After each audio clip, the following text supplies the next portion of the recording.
ఉన్నది, నీ త్యాగములోనే మాకు విడుదల ఉన్నది, నీ నామములోనే మాకు స్వస్థత ఉన్నది, నీ త్యాగములోనే మాకు విడుదల ఉన్నది.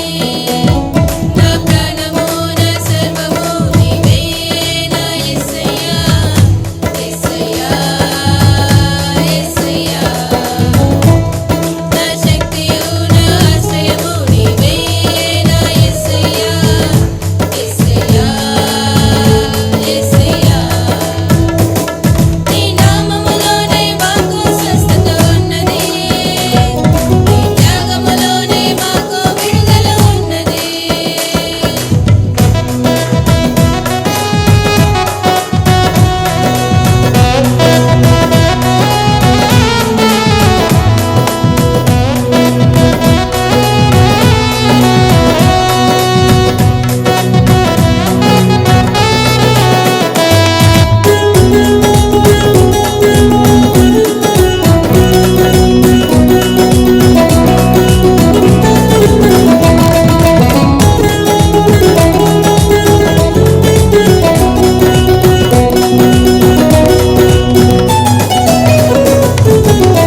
దానియేలు సింహపు బోనులో ప్రార్థించగా దేవా, సింహాల నోళ్లను మూసివేసినావు.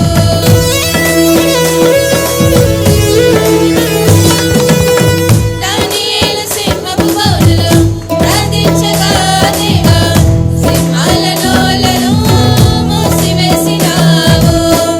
నా కష్టకాలమందు నే ప్రార్థించగానే నన్ను విడిపించిన నా యేసయ్యా. నా ప్రాణము నా సర్వము నీవే నా యేసయ్యా, యేసయ్యా, యేసయ్యా. నా శక్తియు నా ఆశ్రయము నీవే నా యేసయ్యా, యేసయ్యా, యేసయ్యా. నీ నామములోనే మాకు స్వస్థత ఉన్నది, నీ త్యాగములోనే మాకు విడుదల ఉన్నది.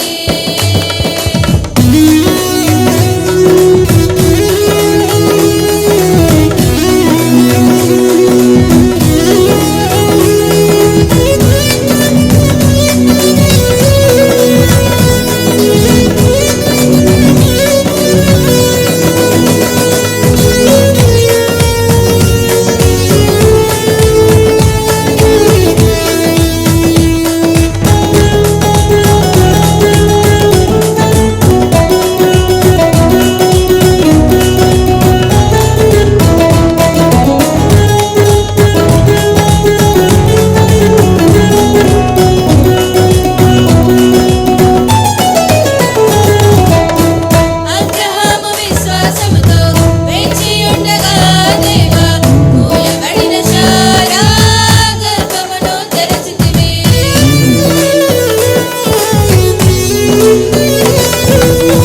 అబ్రహాము విశ్వాసముతో వేచియుండగా దేవా, మూయబడిన శారా గర్భమును తెరచితివి.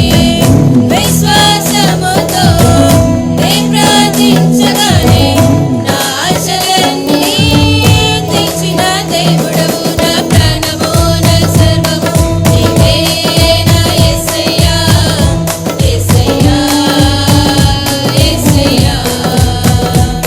నా శక్తియు నా ఆశ్రయము నీవే నా యేసయ్యా, యేసయ్యా, యేసయ్యా. నీ నామములోనే మాకు స్వస్థత ఉన్నది, నీ త్యాగములోనే మాకు విడుదల ఉన్నది, నీ నామములోనే మాకు స్వస్థత ఉన్నది, నీ త్యాగములోనే మాకు విడుదల ఉన్నది. మహిమ కలుగును గాక. ప్రభునామమున మీ అందరికీ వందనాలు చెల్లిస్తున్నాను. దావీదు కీర్తన చూసుకుందామండి. దావీదు కీర్తనలు చూసుకుందాము. 57వ అధ్యాయము, 57వ అధ్యాయం 10-11 వచనాలు అందరం కలిసి చదువుకుందాం. ప్రజలలో జనములలో నీకు కృతజ్ఞతాస్తుతులు చెల్లించెదను. 57వ అధ్యాయం 10-11 వచనాలు. ప్రభువా, జనములలో నీ కృతజ్ఞతాస్తుతులు నేను చెల్లించదును, ప్రజలలో నిన్ను కీర్తించదును. దేవా, ఆకాశం కంటే అత్యున్నతుడుగా నిన్ను కనపరుచుకొను, నీ ప్రభావము సర్వభూమి మీద కనబడునిము. దేవునికి మహిమ కలుగునుగాక. హల్లెలూయా, హల్లెలూయా. దావీదు సౌలు యొద్ద నుండి పారిపోయినప్పుడు అతడు రచించిన అనుపమ గీతము. అయితే ఇక్కడ ఎందుకు ఇలాగ కృతజ్ఞతాస్తుతులు చెల్లిస్తున్నాడంటే 2వ వచనం చూసుకుందాము. మహోన్నతుడైన దేవునికి నా కార్యము సఫలం చేయి దేవునికి నేను మొరపెట్టుచున్నాను. ఆయన ఆకాశం నుండి ఆజ్ఞ ఇచ్చి నన్ను రక్షించును. నన్ను మృంగగోరు వారు దోషులు పలుకున్నప్పుడు దేవుడు తన కృపాసత్యములు పంపును.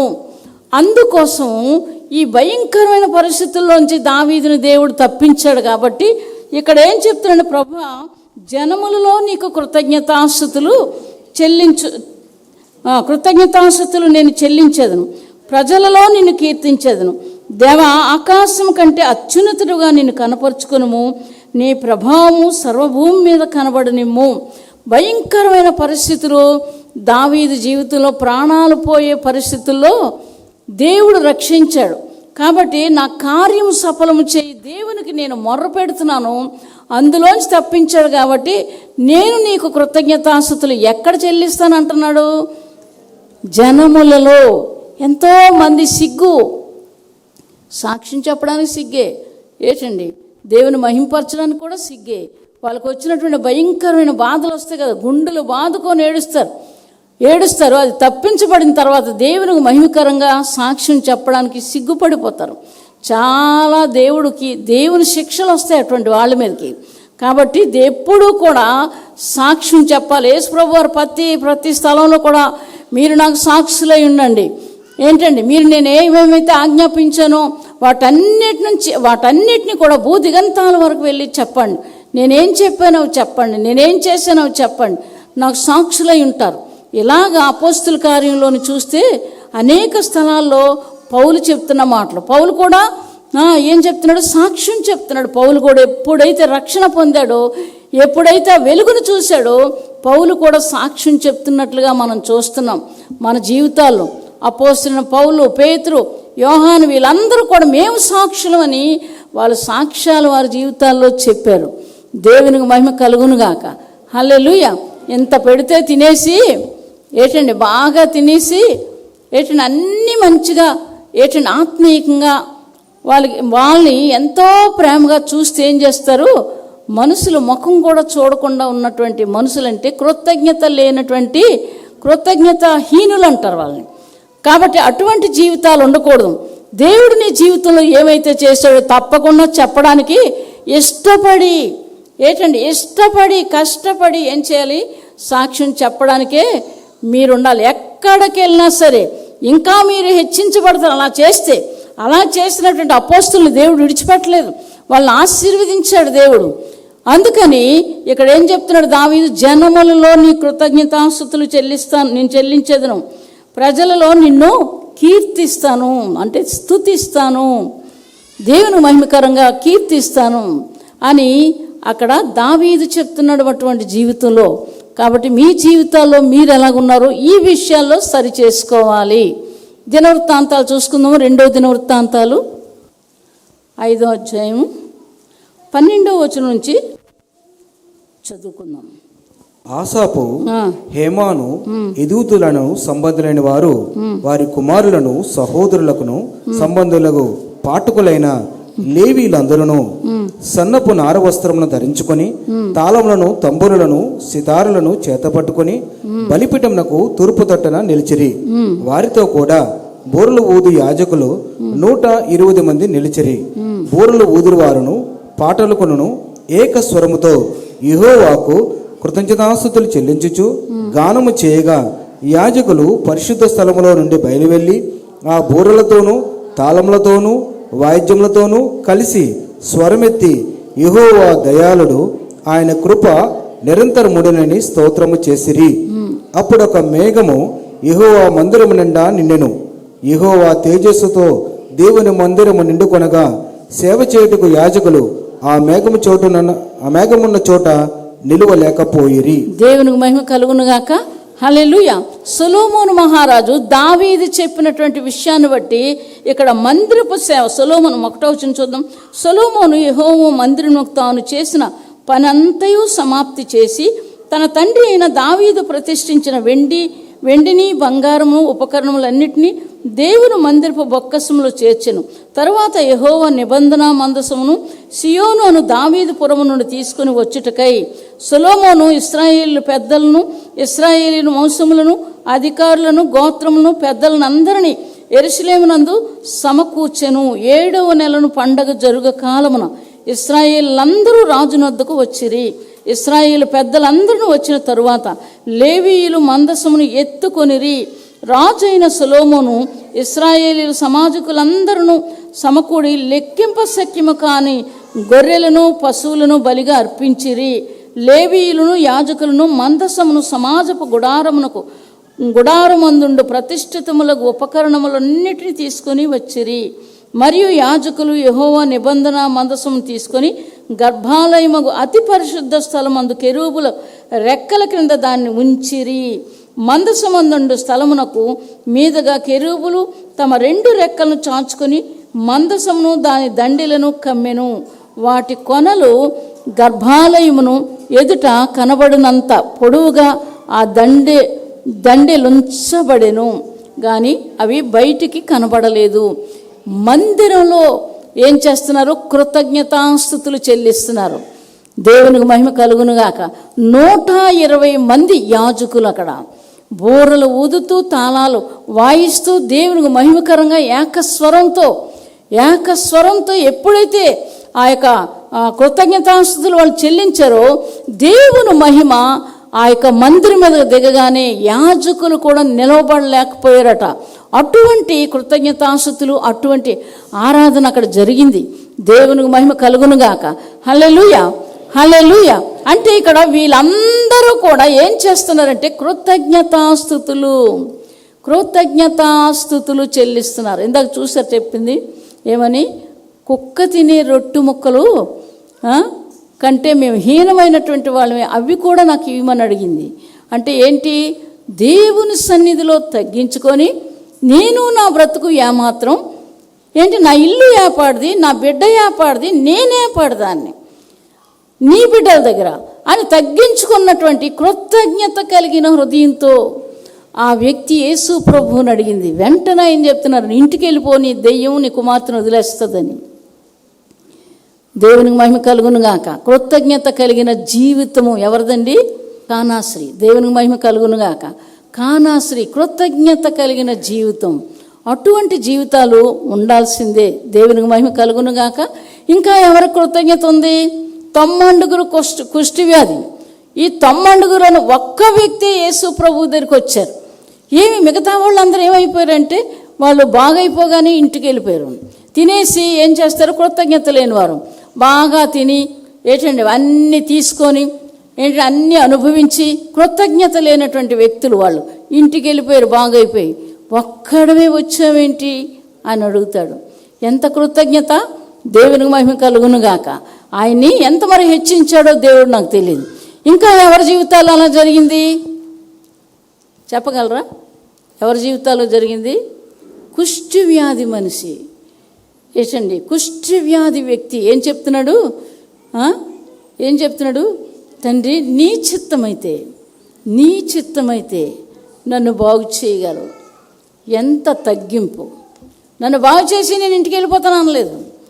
నీ చిత్తమైతే, నీకిష్టమైతే నా యందు కనికరపడి నన్ను స్వస్థపరచమని అడుగుతాడు. కృతజ్ఞత అంటే అది. దేవునికి మహిమ కలుగునుగా. అటువంటి వ్యక్తుల్ని దేవుడు ఇష్టపడతాడు. ఇంకా ఎవరికి ఆ కృతజ్ఞత ఉంది? దావీదుకు ఉంటుంది. ఏమంటాడు? నేనేపాటివాడును అని దావీదు అస్తమానం చెప్పుకుంటాడు. నేనేపాటివాడిని, యుద్ధంలోకి వెళ్తున్నాను, నువ్వు సహాయం చేయకపోతే అక్కడ నాకు విజయమే రాదని చెప్తాడు దావీదు. కాబట్టి నువ్వు నాలో ఉండాలి, నేను వెళ్ళమంటే వెళ్తానంటే దేవుని దగ్గర సలహా తీసుకొని ఆజ్ఞ పొందుకొని నువ్వు వెళ్ళు, నేను నీతో కూడా వస్తానని దేవుడు ఎప్పుడైతే మాట ఇస్తాడో అప్పుడు వెళ్తాడు. యుద్ధంలో విజయం వస్తుంది. దావీదు జీవితంలో కృతజ్ఞత కలిగిన జీవితము. దేవునికి మహిమ కలుగునుగాక. ఇంకా ఎవరికి ఉంది? సమరయ స్త్రీకి ఉంది కృతజ్ఞత. ఏం చేసింది? ఊర్లోకి వెళ్ళిపోయింది. నేను చేసినవన్నీ కూడా చెప్పిన వాడిని మీకు చూపిస్తాను రండి అని ఊరంతా కూడా చెప్పింది. ఊరంతా కదిలి యేసు ప్రభు పాదాల దగ్గరకు వచ్చింది. కృతజ్ఞత. అందుకే ఆ స్త్రీ కొరకు యేసు ప్రభు వారు నూతి దగ్గర కూర్చోవడానికి కారణం ఏంటంటే ఈవిడ వల్ల అనేకులు రక్షించబడతారని ఆయనకి తెలుసు. అందరినీ పంపించేసి ఆయన ఒక్కరే నూతి కట్టు దగ్గర ఉండిపోయారు. దేవునికి మహిమ కలుగునుగాక. హల్లెలూయా, హల్లెలూయా. ఆయన ఒక్కరే ఉండిపోయారు. ఆవిడతో మాట్లాడుతున్నారు, ఆవిడతో అన్నీ చెప్తున్నారు. అవన్నీ చూసి ఆశ్చర్యపోయింది. ఆరాధన సమయం, మన పితరులు ఆరాధించే సమయం వచ్చింది అని యేసు ప్రభుతో చెప్తుంది. పితరులు ఆ పర్వతం మీద ఆరాధించారు. అయితే ఇప్పుడు ఆరాధన ఆత్మతో సత్యముతో జరిగించాలని చెప్పినప్పుడు ఆవిడ అటువంటి జీవితం కలిగి ఉన్నది. కృతజ్ఞత కలిగిన జీవితం ఉంది. దేవునికి మహిమ కలుగునుగాక. హల్లెలూయా, హల్లెలూయా. దేవుడు ఇటువంటి జీవితాల్లో దేవుడు హెచ్చించాడండి. దావీదుని హెచ్చించాడు. ఏచండి ఇంకా కృతజ్ఞత ఎవరికి ఉందని మొద్దుకే ఏసేపు వీళ్ళందరికీ ఉంది. వాళ్ళని హెచ్చించాడు దేవుడు.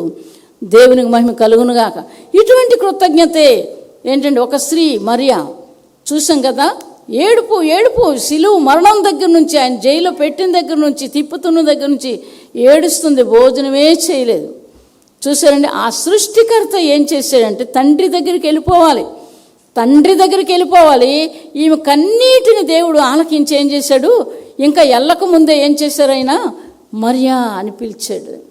నన్ను ముట్టుకోకు, ఏంటి నా తండ్రి నీ తండ్రి దగ్గరికి ఇంకా ఎక్కిపోలేదు, నేను తిరిగి లేచానని యెరూషలేముకి వెళ్ళి చెప్పమని ఆ స్త్రీతో చెప్పడానికి కారణం కృతజ్ఞత. నా బ్రతుకును విడిపించాడు. ఏంటంటే నాకు సంతోషాన్ని ఇచ్చాడు, నాకు సమాధానాన్ని ఇచ్చాడు, నన్ను పరలోకం తీసుకెళ్తాడు, నన్ను ఇక్కడ హెచ్చించాడు. ఈ దేవుడు నేను ఎలా వదిలేస్తానని చెప్పి కృతజ్ఞత కలిగిన జీవితం ఆ యొక్క స్త్రీకి ఉంది. కాబట్టి ఆయన పరలోకం వెళ్ళకముందే ఆమె కనబడి చెప్పి ఆయన ఆరోహణమైనట్లుగా మనం చూస్తున్నాం. కృతజ్ఞత కలిగిన జీవితాంతం, ఏదో ఒక రోజు కాదు, ఇవాళ ఆలకించాము రేపు ఎల్లుండి కృతజ్ఞత కలిగి ఉందామని కాదు, ఎప్పటికప్పుడు కూడా కృతజ్ఞత కలిగే ఉండాలి. ఈ మనిషి నాకేం చేశాడు? కీడు చేశాడా? నాకు మేలు చేశాడా? ఈ మనిషి ఏం చేసింది? నాకు కీడు చేసిందా మేలు చేసిందా? అటువంటి కృతజ్ఞత కలిగిన వాళ్ళందరూ ఏకాత్మతో నింపబడ్డారు. దేవునికి మహిమ కలుగునుగాక. 120 మంది కూడా ఏకాత్మతో నిలబడ్డారు. వాళ్ళు ఏం చేస్తున్నారు? తాళాలు వాయిస్తున్నారు, బూరలు బూతున్నారు, ఏంటండి దేవునికి మహిమకరంగా స్తుతిస్తున్నారు. 120 మంది కూడా దేవుని స్తుతిస్తున్నారు. దినవృత్తాంతాల్లో సొలొమోను కట్టిన మందిరంలో ఎంత ఆధిక్యత అది! ఏంటండి 120 మంది ఎక్కడ ప్రార్థన చేశారు? ఎక్కడ? మేడగదిలో ప్రార్థన చేశారు. 120 మంది ఏకాత్మ. ఏం చేశారు? తక్కువ ఉందా? అయితే నువ్వు తినేయి. తక్కువ ఉందా? నువ్వు తినేయి. అలా కాదు, అందరినీ సమంగా తిందామని అనుకున్నారు. అది ఏకాత్మ. దేవునికి మహిమ కలుగునుగాక. హల్లెలూయా. ఉన్నదే అందరూ సమానంగా పంచుకొని తిందాము. ఇటువంటి లక్షణాలు కుటుంబాల్లో ఉండాలి, సంఘాల్లో ఉండాలి, ఏంటండి జీవితంలో ఉండాలి. ఇటువంటి లక్షణాలు, నేనే తినేస్తాను, నేనే పెద్దని అయిపోతాను, నేనే బాగుపడిపోతాను అన్నటువంటి లక్షణం ఎవరికి ఉందో వాళ్ళు ఎప్పుడు బాగుపడరు. కృతజ్ఞత లేనటువంటి జీవితాలని. దేవునికి మహిమ కలుగునుగాక. కృతజ్ఞత వారి జీవితాల్లో కృతజ్ఞత కలిగే ఉన్నారు. దేవునికి మహిమ కలుగునుగాక. 107 కీర్తన చూసుకుందామండి. ఈ దినవృత్తాంతాల్లో దేవుని యొక్క మేఘం ఉన్న చోట నిలవలేకపోయి పరిశుద్ధాత్మతో నింపబడ్డారు వాళ్ళు. ఎప్పుడైతే ఏకాత్మ వచ్చిందో పరిశుద్ధాత్మ శక్తి పొందుకున్నారో దేవుని స్తుతించారు. దేవునికి మహిమ కలుగునుగాక. కీర్తన గ్రంథం చూసుకుందామండి. 107వ అధ్యాయం 15వ వచనం. ఆయన కృపను బట్టి నరులకు ఆయన చేయి ఆశ్చర్య కార్యములు బట్టి వారు యెహోవాకు కృతజ్ఞతాస్తుతులు చెల్లించుదురుగాక. దేవునికి మహిమ కలుగునుగాక. ఏం చెప్తున్నారు ఇక్కడ? ఆయన కృపను బట్టి నరులకు ఆయన చేయి ఆశ్చర్య కార్యములు బట్టి వారు యెహోవాకు కృతజ్ఞతాస్తుతులు చెల్లించుదురుగాక. యెహోవాకు కృతజ్ఞతాస్తుతులు చెల్లించుదురుగాక. వారి జీవితాల్లో దేవుడైనటువంటి యెహోవా చేసిన కార్యాలు బట్టి ఆయన కృతజ్ఞతాస్తుతులు చెల్లించుదురుగాక అని చెల్లించారు ఇక్కడ. అటువంటి జీవితం మనకు ఉండాలి. మనిషికి అటువంటి జీవితం ఎప్పుడైతే ఉంటుందో హెచ్చించబడతాం. ఏచండి ఆ యొక్క మేలు పొందుకొని నువ్వెవరో నాకు తెలియదు, నీ ముఖం నాకు అక్కర్లేదు, నువ్వెవరో నాకు తెలియదు అన్నటువంటి వారు కృతజ్ఞతహీనులు, కృతజ్ఞత లేనివారు. కాబట్టి అటువంటి జీవితాలు ఉంటే చాలా భయంకరం, నరకం తప్ప దేవుని రాజ్యం వాళ్ళకు ఉండదు. కాబట్టి ప్రతి మనిషి కూడా చిన్న పని చేసినా పెద్ద పని చేసినా లేకపోతే ఉపకారం చేసినా ఏం చేయాలి? కృతజ్ఞత కలిగి ఆ మనిషి పట్ల కృతజ్ఞత కలిగే జీవించడం నేర్చుకోవాలి. అది దేవుని యొక్క లక్షణాలు, దేవుడికి ఇష్టమైనటువంటి పనులవి. కాబట్టి అలాగా సొలొమోను మందిరంలో చూస్తే సొలొమోను దగ్గర 120 మంది కూడా కృతజ్ఞతాస్తుతులు ఏకాత్మతో చెల్లించారు.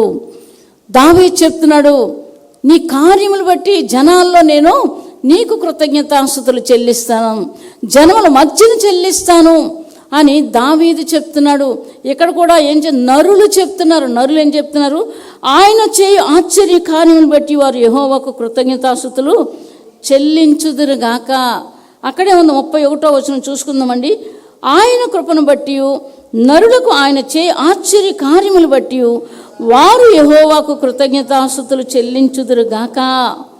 దేవునికి మహిమ కలుగునుగాక. ఏంటండి మన జీవితాల్లో ఒక్కొక్కటి అడుగేస్తే మేలు చేశాడు దేవుడు. ఏంటండి కష్టంలో కూడా నిన్ను అప్పగించలేదు, కష్టంలో కూడా నిన్ను ఆ కష్టానికి అప్పగించి వదిలేయలేదు, కానీ విడిపించాడు. కాబట్టి ఏం చేయాలి? దేవుని మందిరంలోకి వెళ్ళినప్పుడు జాగ్రత్తగా ఉండాలి, సమయానికి వెళ్ళడం, దేవుని గ్రంథం చదివినప్పుడు జాగ్రత్తగా చదవడం, ప్రార్థన చేసినప్పుడు విశ్వాసం, నమ్మకం, పరిశుద్ధత కలిగి చెయ్యడం. ఎప్పుడైతే ఇలాగ చేస్తారో యథార్థత, నిర్దోషత్వం, పరిశుద్ధత కలిగి ఎప్పుడైతే జీవించి ఈ విధమైన జీవితం మీరు జీవిస్తారో దేవుడు మిమ్మల్ని హెచ్చిస్తాడు కానీ తగ్గించడు. దేవుడు కష్టం వచ్చినా నిలబడడం నేర్చుకోవాలి, కానీ దేవుడి మీద తిరగబడడం ఇలాంటివి చేయకూడదు. మీ జీవితాల్లో ఎట్టి పరిస్థితుల్లో మీరు చేయకూడదు. మీరు మనుషులని గుర్తు చేసుకోవాలి, నువ్వు నరుడు అని గుర్తు చేసుకోవాలి. ఆయన ఆకాశం అందున్నాడు, మహాకాశాలు పట్టజాలు అని సొలొమోను మహారాజు చెప్తున్నాడు. ఆకాశము మహా ఆకాశాలు ఉన్నాయి, ఆ మహా ఆకాశాలు కూడా పట్టజాలవు. భూమిని పాదపీఠము, ఆకాశముని సింహాసనము, నేనేపాటి వాడినని సొలొమోను కూడా చెప్తున్నాడు. ఈ విధమైన లక్షణాలు, ఈ విధమైన జీవితాలు మీ జీవితాలు ఎప్పుడైతే కలిగి ఉంటారో తప్పకుండా దేవుడు హెచ్చిస్తాడు. దేవునికి మహిమ కలుగునుగాక. అది దేవుని లక్షణాలు. నీ లక్షణాలు ఎలా ఉండాలి? మీ లక్షణాలు ఎలా ఉండాలి? ఇలాగుండాలి. కృతజ్ఞత కలిగిన జీవితాలు మీకుండాలి. దేవునికి మహిమ కలుగునుగాక. ఎపిసి పత్రిక చూసుకుందామండి. ఎపిసిలకు రాసిన పత్రిక 5వ అధ్యాయం 19వ వచనం చదువుతాను నేను. అయితే ఆత్మపూర్ణులై ఉండుడి, ఒకరినొకడు కీర్తనతోనూ సంగీతములతోనూ ఆత్మ సంబంధమైన పాటలతోనూ హెచ్చరించుచు మీ హృదయంలో ప్రభువును గూర్చి పాడుచు కీర్తించుచు మన ప్రభువైన యేసుక్రీస్తు పేరట సమస్తమును గూర్చి తండ్రి అయిన దేవునికి ఎల్లప్పుడూ కృతజ్ఞతాస్తుతులు చెల్లించుచు క్రీస్తునందులో భయముతో ఒకరినొకడు లోబడి ఉండిడి. ఏం చెప్తున్నారు? క్రీస్తునందు భయంతో ఒకరికొకరు లోబడి ఉండిడి. ఉంటారు అలాగా? నీకంట 7 ఆకులు ఎక్కువే కానీ నేనేం తక్కువ కాదని అంటారు. 7 ఆకులు నీకంట నేను ఎక్కువే. అటువంటి లక్షణాలు దేవుడికి ఇష్టం ఉండదు. దేవుడు ఎప్పుడు తగ్గించుకున్నాడు. ఎక్కడ? హెబ్రీల పత్రికలో 5వ అధ్యాయం 7వ వచనంలో కన్నీళ్లు కారుస్తూ రోదనం చేస్తూ యెహోవాకు తన్ని మరణం నుంచి తప్పించగలవా అనుకంటే యాచనలో, ప్రార్థనలో విజ్ఞాపన చేసేట అక్కడ. కాబట్టి మనం ఏమాత్రం ఆకు ఎగిరిపోయిన తర్వాత మరి అది చిరిగిపోతుందో ఏమైపోద్దో, మరి అడ్రస్ లేకుండా అయిపోద్ది ఏ ఆకు ఎగిరిపోతే. అటువంటి జీవితం ఉంది. దాన్ని దేవుడు నిలబెడుతున్నాడు ఈ భూమి మీద. దాన్ని నిలబెట్టుకోవాలి. ఎలాగా? ఈ విధమైనటువంటి జీవితంతో నిలబెట్టుకోవడం నేర్చుకోవాలి. కానీ పడిపోయే జీవితాలు ఆయనకి ఇష్టం ఉండదు. పడిపోతాం. ఎందుకంటే ఏదో ఒక విషయంలో ఈ పరిస్థితులు ఇలాగ ఉన్నాయి, భయంకరమైన పరిస్థితులు ఉన్నాయి, నాకు భయంకరమైన పరిస్థితులు ఏర్పడ్డాయి. దేవుడు ఏం చేస్తున్నాడు, నాకు ఎందుకు చేయలేదు? నేను నీతిగా ఉన్నాను కదా, పరిశుద్ధంగా ఉన్నాను కదా, పాపం చేయలేదు కదా, నేను ఏ తప్పు చేయలేదు కదా, నాకు ఎందుకు ఇలా జరుగుతుంది, దేవుడు ఎందుకు ఇలా చేస్తున్నాడు అని అనుకుంటాం మనుషులుగా. కానీ దేవుడు నిన్ను నిలబెడతాడు. నువ్వు అలాగ ఉన్నావని వదిలేయడు దేవుడు, నిన్ను నిలబెడుతున్నాడు దేవుడు. ఆకు లాంటి మన జీవితాలు, గడ్డి లాంటి మన జీవితాలు, ఉదయాన్నేనట వికసిస్తుందట పువ్వు, సాయంకాలం అయితే వాడిపోతుంది. అటువంటి మన జీవితాలు, మనదేటో మనం చూసుకోవాలి. దేవుడేంటో, ఎంత గొప్పవాడో, ఆయన ఎంత కీర్తినీయుడో, ఎంత మహిమ కలిగిన మహారాజో, ఆయన నీ కొరకు ఏం చేశాడో అది గుర్తుండాలి. అది గుర్తుండడం నేర్చుకోవాలి, బ్రతకడం నేర్చుకోవాలి. దేవుని కొరకు బ్రతకడం అంటే ఏంటి? పరిశుద్ధత, దేవుని ఆజ్ఞలన్నీ కలిగి నీతిగా యథార్థంగా బ్రతకడం నేర్చుకోవాలి. అలాగ బ్రతికిన వాళ్ళకి దేవుని యొక్క జీవం వస్తుంది. దేవుని యొక్క జీవం అటువంటి వాళ్ళలో ఉంటుంది, దాన్ని ఎవరు తీసేయలేరు. కాబట్టి ఈ విషయాల్లో మీరేం చేయాలి? కృతజ్ఞత కలిగి ఉండాలి. అలాగని పౌలు ఇక్కడ ఏం చెప్తున్నాడు? ఆత్మపూర్ణులై ఉండి ఒకరినొకడు కీర్తనలతోనూ సంగీతములతోనూ ఆత్మ సంబంధమైన పాటలతోనూ హెచ్చరించుచు మీ హృదయంలో ప్రభువును గూర్చి పాడుచు కీర్తించుచు మన ప్రభు అయిన యేసుక్రీస్తు పేరట సమస్తమును గూర్చి తండ్రి అయిన దేవునికి ఎల్లప్పుడూ కృతజ్ఞతాస్తుతులు చెల్లించుచు క్రీస్తునందులో భయంతో ఒకడునొకడు లోబడి ఉండడి. లోబడ్డం నేర్చుకోవాలి. పిల్లలకు నేర్పించాలి, పెద్దోళ్ళకి నేర్పించాలి. ఒక దగ్గర ఒక వాక్యం ఉంటుంది, తల నెరిసిన వారు ఎదుటట నిలబడాలట. ఎంత మంచి మాట! ఎవరు రాశారు?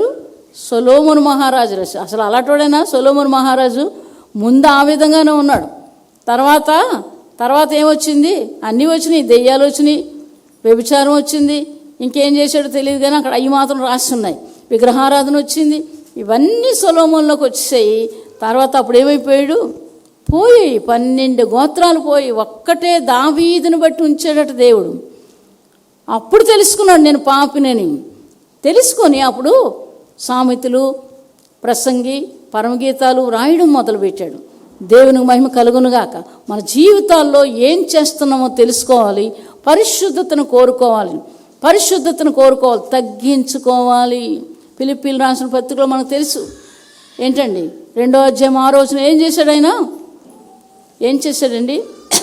మనుషుని రూపం ధరించాడు, దాసుని రూపం. సృష్టికర్త ఏంటండి ఆయన చేతులతో చేశాడు. ఆయన ఊపిరి నీలో ఉంది, నాలో ఉంది. ఇటువంటి దేవుడు దాసుని రూపం ధరించుకోవడం వల్ల కారణం ఏంటి? మనల్ని తీసుకెళ్ళి ఆయన ఉన్న స్థలంలో పెట్టడానికి, ఆయన ఎలా జీవించాడో చూపించడానికి మనిషికి. నాలాగా నువ్వు బ్రతుకు, నాలాగా నువ్వు జీవించు, నాతో కూడా ఉండు పరలోకంలో. నీ స్థానం నేను తీసుకుంటాను. నీ పాపాన్ని, నీ దోషాన్ని, నీ రోగాన్ని, ప్రతిదాన్ని, నీలో ఉన్న పాపాన్ని అంతటి నేను తీసుకుంటాను, నాదంతా నీకు ఇస్తానని ఇచ్చేసినాడు ఆయన. ఇచ్చేసి దాసుడుగా రావడానికి కారణం ఏంటంటే ఇది మనందరం రక్షించబడాలని, మనందరం ఆయనతో ఉండాలని ఆశపడి ఈ పని చేస్తే చాలామందికి ఇది వెటకారంగా ఉంది. చాలామంది తెలియనటువంటి వాళ్ళు, మనకి తెలియదు, ఒకప్పుడు నాకు తెలియదు. చాలామంది దేవుడు ఎంతో భాగ్యాన్ని నాకు ఇచ్చాడు, రక్షణ ఇచ్చాడు, అందుకోసం చనిపోయాడు. నా కొరకు చనిపోయి సమాధిలోకి వెళ్ళి తిరిగి లేచాడు. అంతేకాదు ప్రపంచంలో ప్రతి మానవుడి కొరకు చనిపోయాడు. కాబట్టి కృతజ్ఞత కలిగిన ఆయన ఎలా జీవించాడో అలా జీవించడం నేర్చుకోవాలి. ఓడిపోలేదు, జయించాడు దేవుడు. దేవునికి మహిమ కలుగునుగాక. హల్లెలూయా, హల్లెలూయా. ఈ విషయాలు మనం జయించడం నేర్చుకోవాలి. ఎలాగ జయిస్తాము? చదవండి ఎవరన్నా. ఫిలిప్పీయులకు రాసిన పత్రిక 2వ అధ్యాయం 6వ వచనం. ఆయన దేవుని స్వరూపమును కలిగిన వాడై ఉండి దేవునితో సమానముగా ఉండుట విడిచిపెట్టకూడని భాగ్యమని ఎంచుకొనలేదు, కానీ మనుషుల పోలికగా పుట్టి దాసుని స్వరూపం ధరించుకొని తను తానే రిక్తునిగా చేసుకొనెను. మరియు ఆయన ఆకారమందు మనుషుడిగా కనబడి మరణము పొందినంతగా, అనగా సిలువు మరణం పొందినంతగా విధేయత చూపిన వాడే తను తాను తగ్గించుకొనెను. చాలు, దేవునికి మహిమ కలుగునుగాక. ఏంటండి? విధేయత ఆయనకు అవసరమా? దేవుడితో కూడా ఉన్నటువంటి దేవుడు ఆయనకు అవసరమా? మన కోసం విధేయత చూపించాడు, మన కోసం తగ్గించుకున్నాడు, మన కోసం దాసుని రూపం ధరించుకున్నాడు. అటువంటి లక్షణాలు మీలో ఉండొద్దా? అటువంటి కృతజ్ఞత మీకు ఉండొద్దా? నాకు ఉండొద్దా? నాకు ఉండాలి, మీకు ఉండాలి. దేవునికి మహిమ కలుగునుగాక. హల్లెలూయా, హల్లెలూయా. ఏంటండి, నేను ఎప్పుడైనా సరే చిన్నప్పుడు ఓడిపోతే ఏం చేసేదని అన్నీ కలిపేసి వచ్చేదాన్ని పరిగెట్టి. నేను ఓడిపోతే, నేను గెలిస్తే మాత్రం సంతోషంగా ఉండేదాన్ని. ఏ ఆటలు ఆడినేవ్వండి, ఓడిపోయానంటే మాత్రం మొత్తం అన్నీ ఒకటి చేసేసి ఇంటికి వెళ్ళిపోయేదాన్ని పరిగెట్టి. మా అమ్మ వెనకతలు దాగుండదని వాళ్ళు వచ్చేసేవారు. వాళ్ళ ఇంటికి వచ్చేసి చూడు ఎలా చేసిందని వారు. ఏడ్చేసింది నాగండి. ఈలోగా నన్ను ఇంట్లోకి వెళ్ళిపోమని వెళ్ళిపోయేది. మళ్ళీ రానిచ్చేవారు కాదు వాళ్ళు. అప్పుడు ఏం చేసి స్వీటు ఈ శనగ పలుకులు, బెల్లం ఇవన్నీ కలిపి ఉండలు పట్టుకొని తినుకొని వెళ్ళేదాన్ని వాళ్ళ దగ్గరికి. మాకు ఒకటి ఇవ్వచ్చు కదా అనేవారు వాళ్ళు. నన్ను ఆడనివ్వట్లేదు కదా నేను ఇవ్వననేదాన్ని. ఆడనివ్వదాన్ని అని చెప్పి మళ్ళీ ఆడనిచ్చారు. మళ్ళీ కానీ అలా జరిగితే అదే పని అన్నీ కలిపేసేదాన్ని. అలాంటిది ఓడిపోతే, కానీ నాకు ఇష్టం ఉండేది కదా అలా ఓడిపోవడం. కానీ అప్పుడు అన్నిరాలు కాబట్టి ఆ లక్షణాలు. కానీ ఇప్పుడు కూడా జయించే జీవితం కొరకే ఎదురు చూస్తాను దేవుని దగ్గర ఉండి. ఇది ఇలా జరిగింది, కష్టం వచ్చింది కాబట్టి, ఈ కష్టం వచ్చింది కాబట్టి నేను వదిలేస్తానని నేను అనుకోను. నిలబడాలి, మనిషి నిలబడాలి. ఎక్కడా బండ పైన నిలబడడం నేర్చుకోవాలి. దానికి ఏం కొడుతుందని చెప్తున్నారు? ప్రతివారం మనం చెప్పుకుంటున్నాం ఏమని? గాలి తుఫానులు ఆ బండ మీద కొడతాయట, గాలి తుఫానులు అన్నీ. కానీ బండ మీద ఉన్న వాళ్ళు చెక్కు చెదరకుండా నిలబడే ఉంటారు. అది దేవుని లక్షణాలు, అవి మనిషి లక్షణాలు కాదు. దేవుడు నమ్ముకున్న తర్వాత ఏర్పడే లక్షణాలు. అమ్మో ఈ తుఫాను వచ్చింది, ఈ భయంకరమైన సమస్య వచ్చింది కాబట్టి నాకు వద్దు, నేను పడిపోతానని అలాంటి జీవితం ఉండకూడదు. నిలబడ్డమే నేర్చుకోవాలి. కష్టంలో కూడా ఆయన వైపు చూస్తే సిగ్గుపరిచే దేవుడు కానే కాదు. మనుషులు మనల్ని సిగ్గుపరుస్తారు, అవమానపరుస్తారు, నిందిస్తారు, ఇంకా వాళ్ళకి ఇష్టం వచ్చినట్లు ఏది చేస్తే అది చేస్తారు. కానీ దేవుడు అలాంటి చేయడు, ఆయనలో అటువంటి లక్షణాలు లేవు. అయితే మనం సరిగ్గా ఉండాలి. మనం సరిగ్గా లేకుండా దేవుడు ఇలా చేశాడు అనడం చాలా తప్పు. కాబట్టి ఈ విషయాలు గమనించుకొని దేవునికి కృతజ్ఞత కలిగిన జీవితాలే మనకు ఉండాలి. ఈ విషయాల్లో మీ డబ్బులేం మిమ్మల్ని రక్షిస్తాయా? ఎవరైనా చెప్పండి. డబ్బు నా దగ్గర ఎంత ఉంది, డబ్బే నన్ను రక్షిస్తుందని చెప్పండి. ఒకరు చెప్పండి ఎవరన్నా. లేకపోతే ఇంతమంది జనాలు ఉన్నారండి, ఈ జనాలందరూ నన్ను రక్షిస్తారని చెప్పండి ఎవరన్నా. డబ్బు లేకపోయినా, ధనం లేకపోయినా, జనం లేకపోయినా దేవుడు రక్షిస్తాడు మనల్ని. దేవునికి మహిమ కలుగునుగాక. అటువంటి జీవితాలు జీవించాలి. కానీ మన ఇష్టానుసారంగా జీవించడం మంచిది కాదు. దేవుని కొరకు జీవించడం మంచిది. అందుకే ఇక్కడ ఏం చెప్తున్నారు? పరిశుద్ధాత్మ దేవుడు ఉన్నారు ఈ వాక్యంలో. ఆత్మపూర్ణులై ఉండుడి. ఏం చెప్తున్నాడు పౌలు? ఒకడినొకడు కీర్తనతోనూ సంగీతములతోనూ ఆత్మ సంబంధమైన పాటలతోనూ హెచ్చరించుచు మీ హృదయంలో ప్రభువును గూర్చి పాడుచు కీర్తించుచు మన ప్రభువైన యేసుక్రీస్తు పేరట సమస్తమును గూర్చి తండ్రి అయిన దేవునికి ఎల్లప్పుడూ కృతజ్ఞతాస్తుతులు చెల్లించుచు క్రీస్తునందుల భయంతో ఒకరినొకడు లోబడి ఉండడం నేర్చుకుంటే ఎదుటివాని ఎదుట తగ్గించుకోవడం, ఇది లోబడి ఉండడం. ఏంటంటే ఏకాత్మ కలిగి ఉండడం. ఇక్కడ ఆత్మ గురించి చెప్తున్నారు. తండ్రి అయిన దేవుడికి ప్రభుని యేసుక్రీస్తు పేరట, యేసుక్రీస్తు నామములో ఆయనకి కృతజ్ఞతాస్తుతులు చెల్లించమని పౌలు ఈ సంఘానికి, ఎఫెసీ సంఘానికి రాస్తున్నాడు. దేవునికి మహిమ కలుగునుగాక. అసలు వాళ్ళు ఎంతో భయంకరులు. ఎఫెసీలో ఉన్నటువంటి వాళ్ళు మృగాల్లాంటి వాళ్ళు. పౌలు రాస్తాడు, నేను ఒక విధంగా సింహాలతో పోరాడినట్లుగా పోరాడాను. ఎవరు చెప్తారు? పౌలు. లోపట ఏమున్నాయి? లోపట భయం, భయంకరమైన భయం మాకుంది. వెలుపట ఏముంది? పోరాటం. వెలుపట పోరాటం, లోపల భయం. ఎవరు చెప్తున్నారు? అపోస్తుడైన పౌలు. ఎంతమంది పీకలను తెగ నరికినోడు చెప్తున్నాడు. ఎంతోమంది పీకలు తెగ నరికి రక్తంతో చేతులు కడుక్కున్న వ్యక్తి చెప్తున్నాడు. లోపట భయం ఉంది, వెలుపట పోరాటాలు మా జీవితాల్లో ఉన్నాయి. ఏంటంటే తీతు రాక వలన ధైర్యం తెచ్చుకున్నామని ఒక దగ్గర పౌలు చెప్తాడు ఆ మాటలు. దేవునికి మహిమ కలుగునుగాక. మనకు లేవా అటువంటి? ఏమో లేకపోవచ్చు, మరి సంతోషం. కానీ కొంతమంది జీవితాల్లో అటువంటివి ఉన్నాయి. దేవునికి మహిమ కలుగును గాక. మాకున్నాయి కాబట్టి, కానీ మాకు దేవుడు తోడై ఉన్నాడు. దేవునికి మహిమ కలుగును గాక. హల్లెలూయా. నిజంగా జీవించడం నేర్చుకోవాలి. ఫిలిప్పీయులకు రాసిన పత్రిక చూసుకుందాము. 3వ వచనం చదువుతాను. మొదటి దినము నుండి ఇది వరకు సువార్త విషయంలో మీరు నాతో పాలువారై యుండుట చూచి మీలో ఈ సత్క్రియను ఆరంభించిన వాడు యేసుక్రీస్తు దినము వరకు దానిని కొనసాగించునని రూఢిగా నమ్ముచున్నాను. గనుక మీ అందరి నిమిత్తము నేను చేయు ప్రతి ప్రార్థనలో ఎల్లప్పుడూ సంతోషముతో ప్రార్థన చేయుచు నేను మిమ్మల్ని జ్ఞాపకం చేసుకున్నప్పుడెల్లను నా దేవునికి కృతజ్ఞతాస్తుతులు చెల్లించుచున్నాను.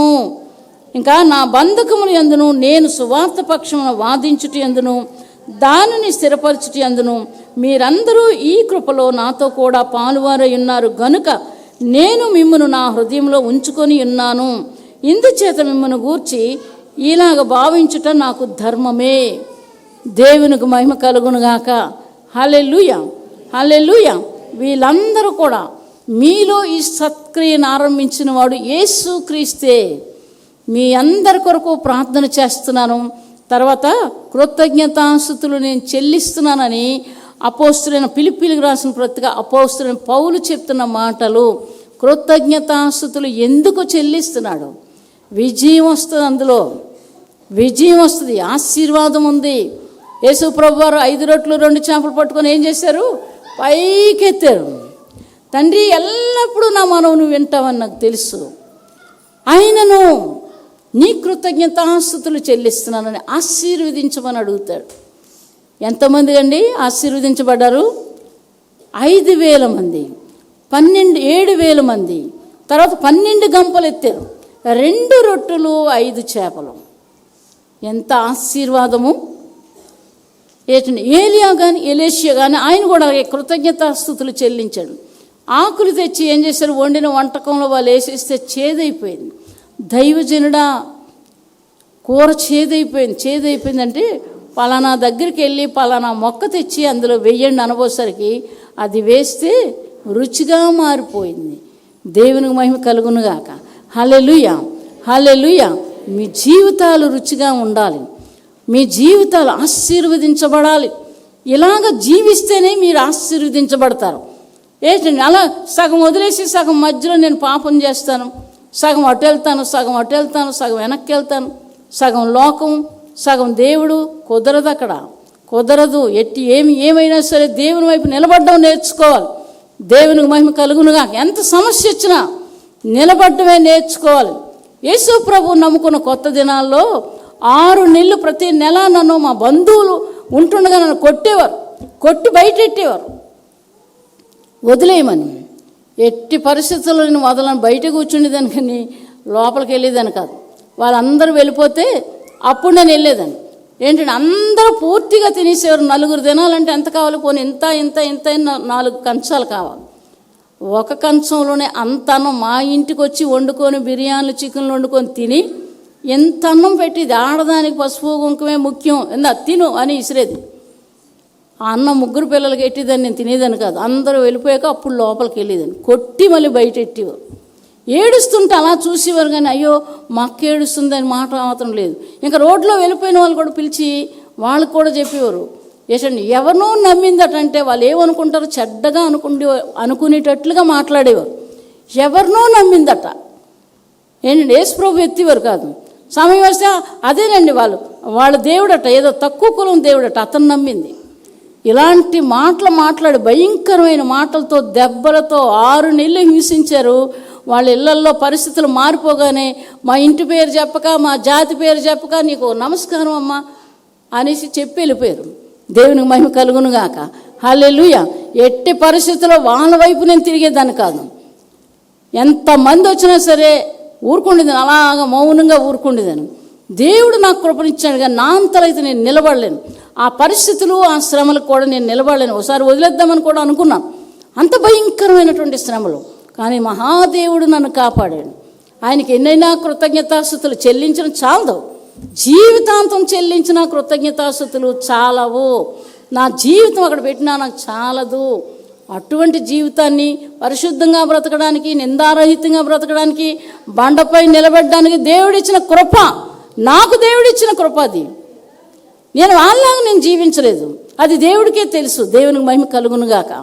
కాబట్టి ఇక్కడ ఏం చెప్తున్నాడు, నేను ఎక్కడున్నానో జైల్లో ఉన్నాను, బంధకాల్లో, కానీ దేవుడికి ప్రార్థన, అన్ని సంఘాలకి ప్రార్థన చేస్తున్నాడు, కృతజ్ఞతాస్తుతులు చెల్లిస్తున్నాడు. విజయం రావాలని కృతజ్ఞతాస్తుతులు. లాజరు దగ్గరికి వెళ్ళినప్పుడు ఏం చేశాడు, తండ్రి కృతజ్ఞతాస్తుతులు. ఏంటండి, ఎల్లప్పుడూ మనం వింటున్నాం, చుట్టూ ఉన్నవారు కూడా నమ్మాలి, నమ్మాలని నేను ఈ మాటలు చెప్తున్నాను అని లాజరును బయటికి తీసుకొచ్చాడు. అంటే జీవము ఆయనలో ఉంది, ఆయనే జీవం, మనుషులకు వెలిగిచ్చుటకై లోకంలోకి వచ్చాడు ఆయన. కాబట్టి ఈ విషయాలు నమ్మడం నేర్చుకోవాలి, జీవించడం నేర్చుకోవాలి. అప్పుడు ఎప్పుడైతే జీవిస్తామో ఆయన జీవం మనలోకి వస్తుంది, రెండూ కలిసి పరలోకానికి తీసుకెళ్తుంది. దేవునికి మహిమ కలుగునుగాక. హల్లెలూయా, హల్లెలూయా. ఇటువంటి జీవితాలు జీవించటం కొరకే ఈ యొక్క మధ్యాహ్న సమయంలో యేసుప్రభు వారు చెప్తున్న మాట, సొలొమోను మహారాజు, దావీదు, యేసుప్రభు, పౌలు చెప్తున్న మాటలు ఏంటంటే కృతజ్ఞత కలిగిన జీవితాలు, తగ్గించుకునే జీవితాలు. ఎవరండి అలా చేశారు? జక్కయ్య చేశాడు. చూసారా, ఈయనెవరో చూద్దాం అనుకున్నాడు, చెట్టెక్కాడు. చెట్టెక్కింద ఆయన చూడగానే మారిపోయాడు. జక్కయ్య త్వరగా రా, నీ ఇంట్లో భోంచేస్తానన్నారు. అబ్రహాము కుమారుడు అనిపించుకున్నాడు. ఏంటంటే ట్యాక్స్ కలెక్టర్ అయినా వడ్డీలు లంచాలన్నీ తీసుకోవడమే ఆయన పని. ఆయన ఏమంటున్నాడు దిగిపోయి, ప్రభా ఎవరికైనా ఒక్కొంతు కానీ రెండొంతులు కానీ బాగుంటుంది, నాలుగు వంతులు ఇచ్చేస్తాను నేను. 4 వంతులు. మారిపోయాడు. పాపం, నువ్వు పాపమని కూడా అక్కడ అనలేదు యేసుప్రభు. ఆయన ముఖాన్ని ఎప్పుడైతే చూశాడో ఈయనలో ఉన్న పాప జీవితం కనబడ్డది. చూసుకున్నాడు, ఆయన పరిశుద్ధుడు, ఈయన దేవుడు, నేను ఇటువంటి వ్యక్తిని. పాపం గుర్తొచ్చింది, మానేయాలనుకున్నాడు, మానేశాడు. ఇది కృతజ్ఞత కలిగిన జీవితం. దేవునికి మహిమ కలుగునుగాక. హల్లెలూయా, హల్లెలూయా. ఇక ఇంట్లో వాళ్ళని చూడరు, బయట వాళ్ళని చూడరు, ఇష్టానుసారంగా మాట్లాడతారు. అవతల నొచ్చుకుంటారని కూడా చూడరు, అవతల బాధపడతారని కూడా చూడరు. ఇష్టానుసారంగా అర్థం లేని మాటలు, జీవితంలో మారు మనసు లేని మాటలు, ఏంటంటే పెద్ద చిన్న లేకుండా మాట్లాడడం. ఇదా దేవుడు నీకు మప్పాడు? దేవుడు ఇదా నీకు నేర్పించాడు? సమాధానంగా ఉండడం, పెద్దోళ్ళని గౌరవించడం, చిన్నోళ్ళు కూడా లోబడి ఉండడం. ఎప్పుడైతే ఈ విధమైన జీవితాలు జీవిస్తే దేవుడు మనల్ని ఆశీర్వదిస్తాడు. కొన్ని ఎందుకు అడ్డులు ఆటంకాలు ఉండిపోతాయి, కొంతమందిని ఏడిపిస్తూ ఉంటారు, మాటలు బట్టి వాళ్ళు బాధపడిపోతారు. బాధపడిపోయి ఏమి అనలేక, వాళ్ళ దౌర్జన్యాలు బట్టి ఏమి అనలేక నోరు మూసుకొని మౌనంగా ఏడుస్తూ ఉంటారు. ఆ ఏడుపు దేవుడి దగ్గరికి వెళ్ళదా? చెప్పండి, వెళ్ళదని? తప్పకుండా వెళ్తుంది. అప్పుడు నీకేం జరుగుతుంది? మేలు జరుగుతుందా? జరగదే. కాబట్టి ఇటువంటి పనులు మానేసుకోవాలి, ఇటువంటి పనులు మానేసుకొని లోబడి ఉండడం నేర్చుకోవాలి. దేవుడు దయ కొరకు ఎదురు చూడడం నేర్చుకోవాలి. దేవుని కృతజ్ఞతాస్తుతులు చెల్లించడం నేర్చుకోవాలి. ఇటువంటి జీవితాల కొరకు ఆయన ఆశపడుతున్నాడు. ఇటువంటి జీవితాలు ఎక్కడున్నాయి? నీతిమంతులు ఎక్కడున్నారనట, యెహోవా కన్నుట భూదిగంతాల వరకు సంచారం చేస్తట ఆయన కన్ను. ఎంత గొప్ప మాట! దేవునికి మహిమ కలుగునుగాక. నీతిమంతుల మీద ఆయన కన్నులు ఎప్పుడూ ఉంటాయి. కాబట్టి మనం ఎలాగున్నామో చూసుకోవాలి. ఇప్పుడు వాక్యం చూసుకున్నాం కదా, నేను ఎలాగున్నాను? నేను అవతల బాధపడుతున్నానా? నేను హింసిస్తున్నానా? నా మాటలు ఎలాగున్నాయి? న్యాయమేనా? నేను మాట్లాడే మాటలు న్యాయంగా ఉన్నాయా? ఇవి చూసుకోవాలి, అన్నీ చూసుకోవాలి. చూసుకొని నువ్వు ప్రయాణం చేయాలా, నిలబడాలా. అప్పుడు దేవుడు నిన్ను ఆశీర్వాదం కాక ఆయన రాజ్యంలో కూడా ఉంచుకుంటాడు. ఎన్ని ఆశీర్వాదాలు బైబిల్లో ఉన్నాయి నీతిమంతుల కొరకు. కీర్తన సామెతల గ్రంథంలో అందుకే రాశాడు అతను 62 సార్లు నీతి నీతి నీతి మరణం నుంచి రక్షిస్తుంది. నీతిమంతుల మార్గంలో మరణమే లేదు. నీతిమంతులకి ఏముంది? చిగురుంది. నీతిమంతులు గొప్ప ధననిధి వాళ్ళ ఇల్లు. నీతిమంతులు ఇల్లు ఏంటంటే భక్తిహీనులుగా ధననిధి అన్నాడు. చాలామంది భక్తిహీనులు బోల్డ్ ధనం సంపాదించుకున్నారు, వాళ్ళ గురించి చెప్పలేదు. నీతిమంతులు ఇల్లు ఏమవుతుంది? గొప్ప ధననిధి. దేవునికి మహిమ కలుగునుగాక. 62 సార్లు సామెతల గ్రంథంలో రాయించాడు, సొలొమోను రాశాడు. దేవునికి మహిమ కలుగునుగాక. ఎలాగున్నామో మనం చూసుకోవాలి. దేవుడి మాటలు దీవించును గాక. ప్రార్థన చేసుకుందామండి. మహాపరిశుద్ధుడా, నీ పాదాలకు వందనాలు చెల్లిస్తున్నాం. యోగ్యత అర్హత లేనటువంటి వాడు గొప్ప దేవుడు మాకు దొరికావు నాయన, నీకు వందనాలు. దొరకపోతే మరణమే మాకు. తండ్రి నాయన, నీకు వందనాలు.